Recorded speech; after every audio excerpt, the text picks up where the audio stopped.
Esta es la apariencia de los ángeles, ¿cierto? Error.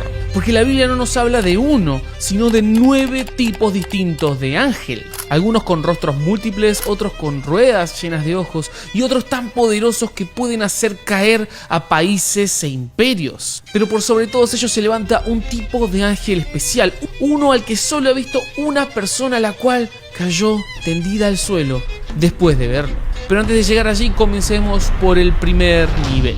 Los ángeles. Este es el nivel más cercano a nosotros, los seres humanos. Hebreos 1:14 nos dice que son espíritus ministrados, enviados para el servicio a favor de los que heredarán la salvación. No sé si alguna vez has escuchado el término ángel de la guarda. Bueno, la Biblia nos dice que tengamos un ángel así asignado, exclusivo para nosotros. La palabra nos revela que Dios envía a sus ángeles a protegernos cuando Él lo decide y no cuando nosotros lo queremos simplemente. En la Biblia vemos ángeles una y otra vez, salvando a Daniel el profeta en el foso de los leones, liberando a Pedro de la cárcel en el libro de Hechos o consolando a Jesús en el Getsemaní horas antes de su muerte. Pero ojo, porque no hay que adorar a los ángeles, no hay que invocarlos, no hay que prenderles velas. Cuando en Apocalipsis el apóstol Juan quiso postrarse a adorar a uno de ellos, él lo detuvo. No lo hagas, le dijo, soy consiervo tuyo, no me adores a mí, adora a Dios. Los ángeles son soldados que siguen órdenes, actúan por lo que Dios dice, no porque le caigamos bien simplemente.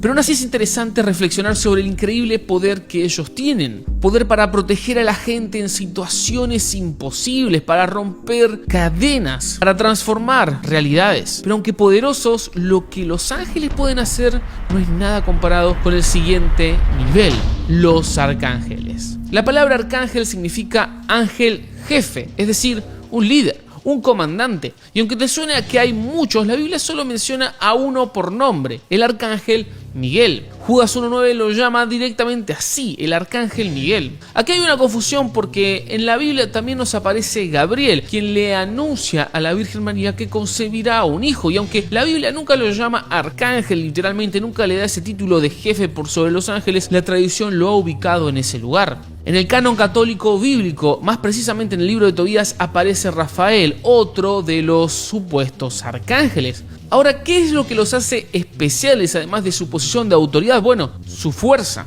En Apocalipsis 12 se nos revela cómo el arcángel Miguel es el guerrero supremo de la Guardia Celestial, llegando a pelear directamente con el mismísimo dragón. Y ya mencionamos lo que hizo Gabriel, entonces podemos concluir que ellos no se presentan por cualquier cosa, ni aparecen en cualquier situación. El cielo tiene que tener una especie de operativo especial para que ellos entren en acción, porque cuando son enviados, lo que está en juego es simplemente demasiado grande para un ángel común. Pero si esto te sorprendió, déjame decirte que no es nada con el ángel que está en el 9º nivel, el que se encuentra en la cima de nuestro video y cuyo nombre significa los ardientes. Pero primero tenemos que ver esto, porque hay ángeles que no solo tienen poder para ayudar a las personas, sino también sobre naciones enteras. Llegamos al nivel 3, principados. Acá el juego cambia completamente de escala, porque hasta ahora hemos visto ángeles que trabajan con seres humanos, cuidando, protegiendo, liberando, hablando con ellos. Pero este nivel no se mueve por vos y por mí individualmente, se mueve por pueblos enteros, por imperios, por la totalidad de la humanidad. Su nombre ya nos dice bastante, principados, que tiene que ver con príncipes del cielo, asignados a regiones específicas de la tierra. En el libro del profeta Daniel, más precisamente en el capítulo 10, podemos ver una escena impactante. Daniel se encuentra orando y de repente un mensajero celestial se le aparece diciendo: desde el primer día que te dispusiste a entender tus palabras, fueron oídas, y yo he venido en respuesta a ellas. Pero el príncipe del reino de Persia se me opuso durante 21 días. Entonces vino Miguel, uno de los principales príncipes, para ayudarme. Wow, paremos un segundo. ¿Qué significa esto que acabamos de leer? Bueno, que mientras Daniel estaba orando, había literalmente sucediendo una guerra espiritual real, invisible para él, pero brutal en los cielos. Una guerra entre el ángel enviado por Dios y un principado caído que dominaba la región de Persia.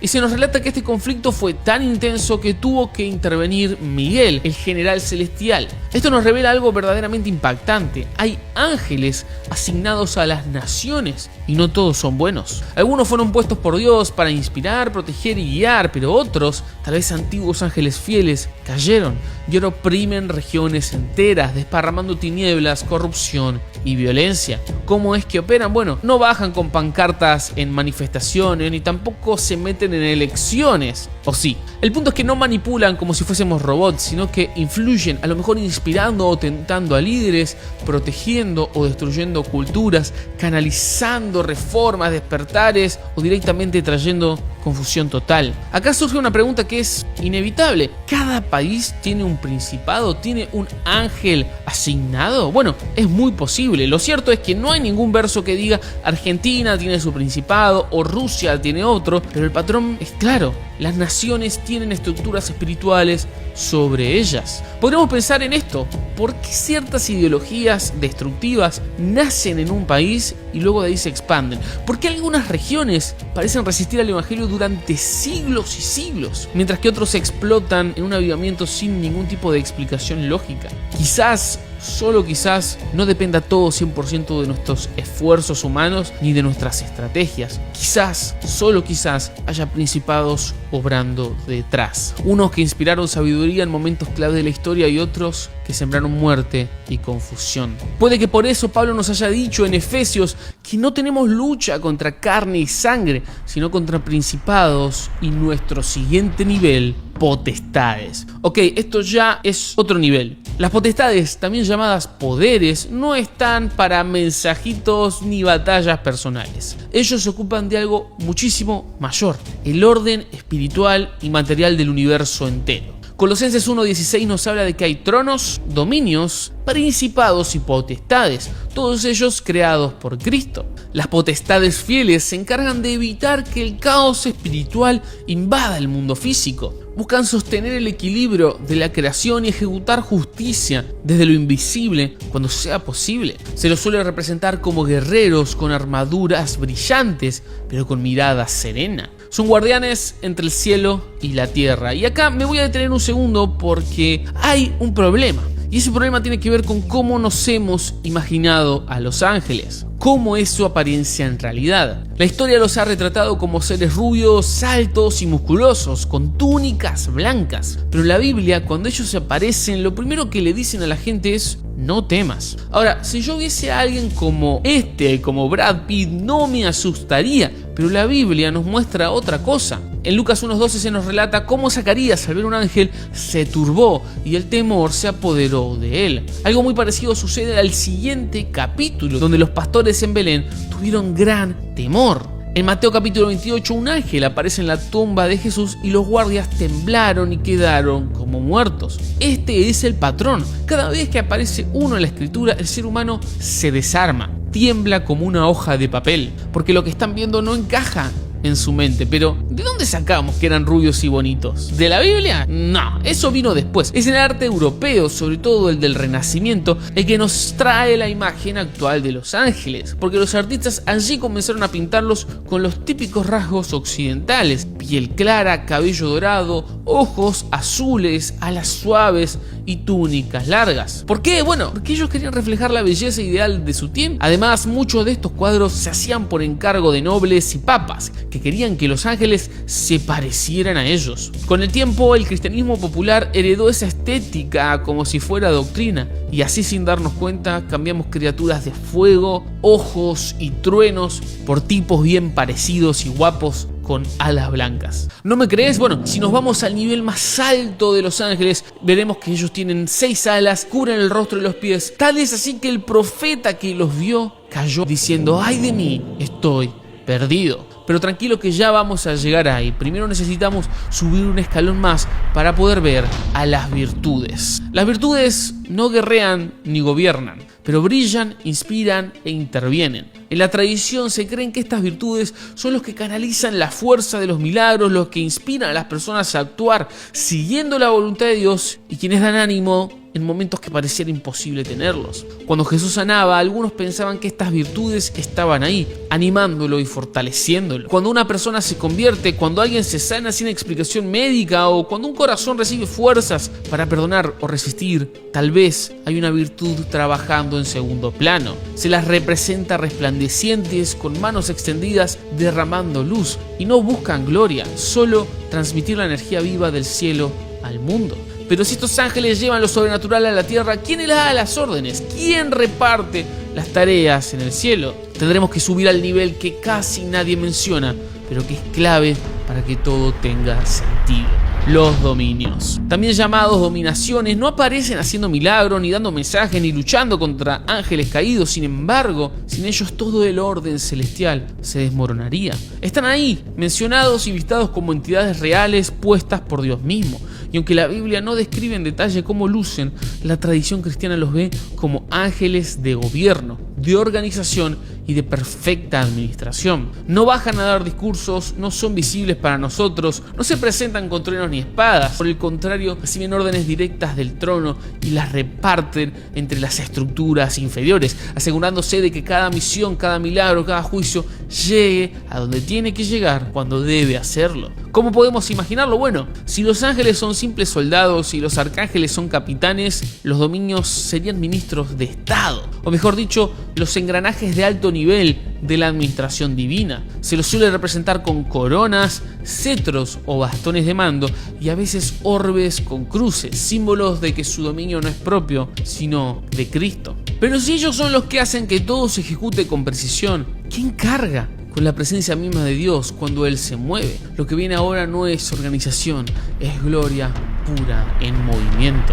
Llegamos al nivel 7, tronos. Tronos, sí, así se llaman. Y no, por las dudas no son muebles ni sillas, son seres vivientes, inteligencias gloriosas, estructuras conscientes que sostienen literalmente la gloria de Dios. En Ezequiel 1 y 10 el profeta tiene una visión que desafía la mente humana. Ve ruedas, pero no cualquier tipo de rueda, ruedas dentro de ruedas girando en todas las direcciones, llenas de ojos por todas partes. Se mueven como si supieran a dónde va el espíritu, sin necesidad de girar. En la tradición judía estos seres se conocen como Ophanims, del hebreo Ophan, que significa rueda. Y las visiones más antiguas, los tronos, son presentados como la base móvil del trono de Dios, como si Dios nunca estuviera quieto. La tradición cristiana nos dice que son seres asociados al juicio perfecto, a la equidad, a la mirada completa.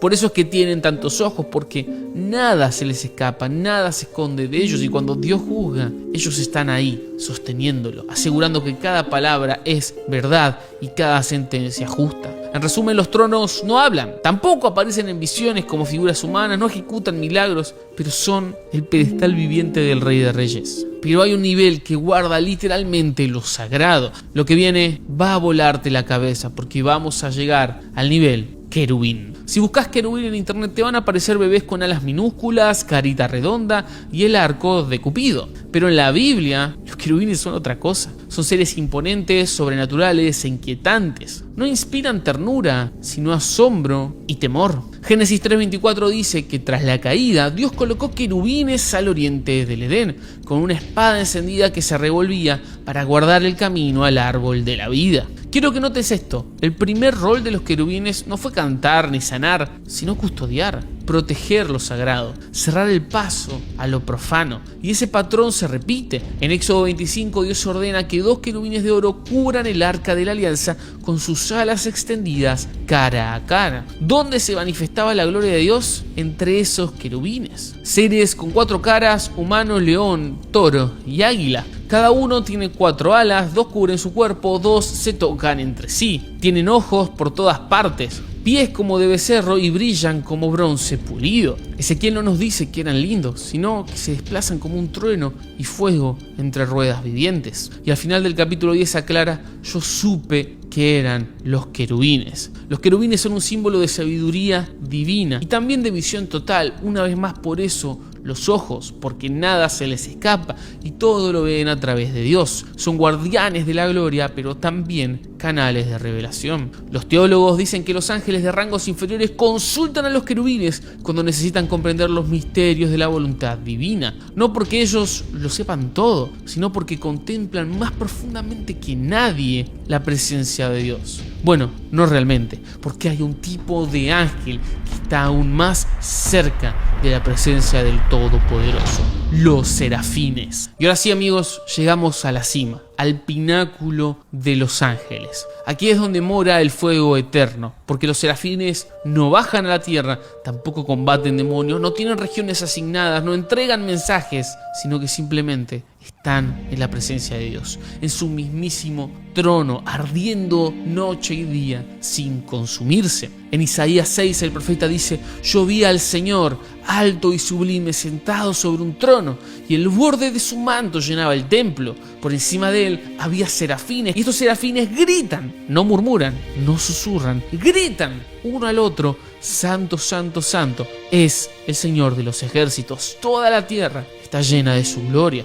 Y cuando gritan, el templo tiembla y se llena de humo. Es como si la gloria de Dios interrumpiera violentamente, activada por adoración. ¿Pero qué significa en realidad serafín? Bueno, viene del hebreo saraf, que significa arder, quemar e inflamar. O sea que los serafines son los ardientes. Pero no ardientes ni por ira ni por juicio, sino por amor. Por amor puro, santo, incontenible. El fuego que llevan no los destruye, porque Dios mismo es el que arde con ellos. Con sus dos alas cubren su rostro, porque ni siquiera ellos, tan cercanos al trono, pueden mirar directamente la gloria completa de Dios. Con otras dos alas cubren sus pies, simbolizando la humildad, y con las otras vuelan, porque están siempre en movimiento, listos, sin distracción, encendidos, enfocados en la eternidad. El profeta Isaías, al ver esta escena, cae rendido al suelo, diciendo: ¡ay de mí! Estoy perdido, porque soy hombre de labios impuros. Entonces un serafín voló hacia él, y escucha esto: con un carbón encendido tomado del altar,